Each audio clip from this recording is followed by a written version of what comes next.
Taste the Daily.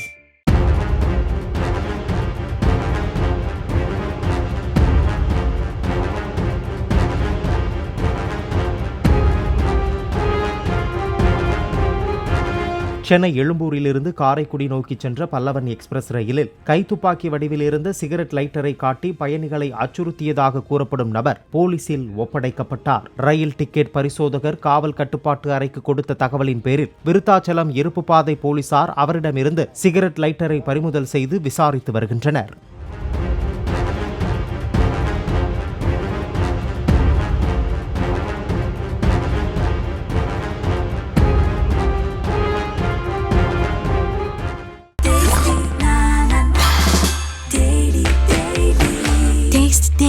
Taste the Daily.